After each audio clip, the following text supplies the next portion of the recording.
আরম্ভ করছি আমার প্রতিবেদন আমাদের পাড়ার লোক, পর্ব ৮।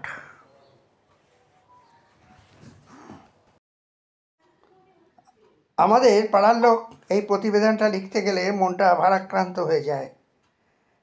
আমার ৮০ বছর পূর্তির পর এসব লোকেদের কথা যখন ভাবি, যারা পরিচিত ছিলেন আমার এই অঞ্চলে, ভবানীপুর অঞ্চলে, তখনই মনের কোণে চকিতে ভেসে ওঠে তাদের কাজকর্ম, যার জন্যে তারা অনেকের মধ্যেই ছিলেন অতি পরিচিত। কারণ সেই বিখ্যাত প্রবাদ, we live in deeds not in years. আমাদের পাড়ার লোক ক্যাপশনে এর আগে আমি লিখেছি একজন রাজনৈতিক ব্যক্তিত্ব সম্পর্কে, যার নাম শ্রী অনিল কুমার মুখোপাধ্যায়। একজন দক্ষিণপন্থী মানুষ, আজীবন কংগ্রেসি ঘরানায় মানুষ, সৎ মানুষের কথা। তাঁর বাড়ি থেকে এগোলে বলরাম বসুর ঘাট, এটাই বলরাম বসুর ঘাট রোডের শেষ। এখানে যে মোড়টা পড়ে তার ডান বাঁ দুদিকের রাস্তার নাম ছিল হরিশ্চন্দ্রজি স্ট্রিট একটা সময়। এখন দুটো রাস্তা হয়েছে।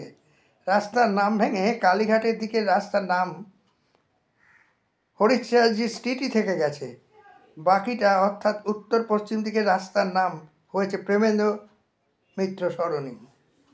হরিশ্চন্দ্রজি স্ট্রিটে থাকেন একজন কিংবদন্তি রাজনৈতিক মহিলা ব্যক্তিত্ব,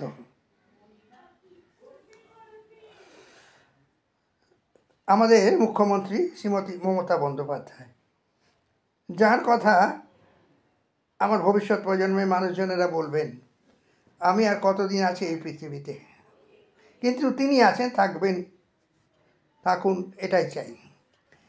আগেই আমি এই পাড়ার বাসিন্দা প্রেমেন্দ্র কুমার মিত্রের কথা বলেছি, তাই আমি এখন বলরাম বসু ঘাটের উল্টো দিকের রাস্তায় চলে যাচ্ছি শ্রীমতী মলিনা দেবীর বাড়ি থেকে একটু এগিয়ে মিত্র স্কুল হরিশ মুখার্জি রোডের রাস্তায়, যার শুরুটা হয়েছে হাজরা রোডের ফায়ার ব্রিগেডের মোড়টা থেকে। অনেক আগে আমি যখন আশুতোষ কলেজে পড়তাম, তখন হরিশ মুখার্জি রোড আর বলরাম বসু ঘাট রোডের সংযোগস্থলে কীর্তিবাসের পানের দোকানের সামনে না ছিল গাছতলা, না ছিল গাছতলার সংলগ্ন বাঁধানো রক, না ছিল হাবুর অস্থায়ী ঠেলার গাড়িতে চা জল খাবারের দোকান, যা আজকে আছে। তাই আড্ডা মারতে আমরা বন্ধুরা মিত্র স্কুলের ঠিক বিপরীত দিকে বসতাম টোপাদার রকে। অবশ্যই আপনাদের মনে আসবে কে এই টোপাদা, কী বা তার পরিচয়। হ্যাঁ, এবার এই টোপাদার কথাই বলি। গত শতাব্দীর 60, 70 বা তারও পরে, আমার বয়স 70 পেরোনোর আগে পর্যন্ত উত্তর দক্ষিণ কলকাতার বিভিন্ন জায়গায় রাত জেগে আমি জলসা শুনেছি হেমন্ত মুখার্জির গান সেই সব জলসায়, বিংশ শতাব্দীর 50-60-এর দশকে।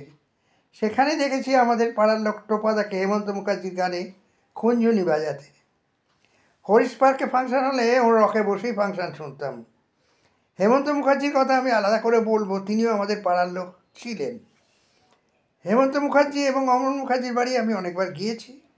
টোপাদার বাড়ি এবং হেমন্ত মুখার্জির বাড়ি এখন কালের গর্ভে বহুতলের থাবায়। মিত্র স্কুলের অ্যাসিস্ট্যান্ট হেডমাস্টার মশাই নিতিনবাবুর ছেলে পরিমল রায় ছিলেন হেমন্ত মুখার্জির প্রধান সহকারী সঙ্গীত পরিচালক। তাঁর বাড়ি অবশ্য মুক্তদলের উল্টো দিকে অভিনেত্রী নমিতা চ্যাটার্জির বাড়ির পাশেই।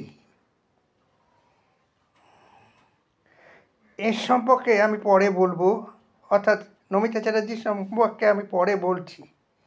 পরিমল রায় এবং টোপাদা এরা দুজনেই ছিলেন হেমন্ত মুখার্জির নৃত্যসঙ্গী কলকাতার অনুষ্ঠানগুলোতে বিশেষ করে।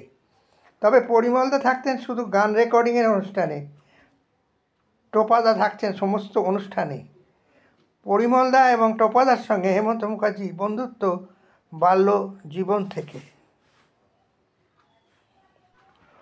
টোপাদা কোন স্কুলে পড়তেন তা আমার জানা নেই, কিন্তু মিত্র স্কুল বলতে সঙ্গীতজ্ঞ হেমন্ত মুখোপাধ্যায়, কবি সুভাষ মুখোপাধ্যায়, সঙ্গীতজ্ঞ সমরেশ রায় আর টোপাদা, যিনি খুঞ্জুনিবাদক হলেও এদের সঙ্গে আমি কেন আরও অনেকেই টোপাদার নামটা একই বন্ধনে রেখে থাকেন আজও, অন্তত যারা এদের গতিবিধি অতীতে দেখেছেন সেই সব এ পাড়ার পুরনো দিনের লোকেরা।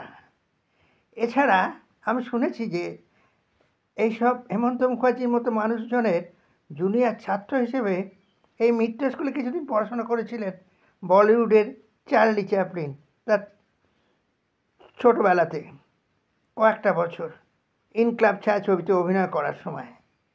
আর এদের মধ্যে কোনো না কোনো সময়ে এরা নিজেরাই অজান্তে বসেছেন টোপাদার রকে। টোপাদার রক ছেড়ে আমরা যদি আরও দক্ষিণে চলে যাই তাহলে পেয়ে যাব মুক্তদলের মোড়, কালীঘাট রোডের কিছু অংশ পটুয়াপাড়া পর্যন্ত। আর উত্তর দিকে গেলে পেয়ে যাব শাঁখারীপাড়া, কাঁসারিপাড়া, নীলকুঠি, হেমন্ত মুখার্জি এবং অখিল বন্ধু ঘোষের বাড়ি। পরের প্রতিবেদনে এইসব নিয়েই আমি আলোচনা করব আমাদের পাড়ার লোক ক্যাপশনে।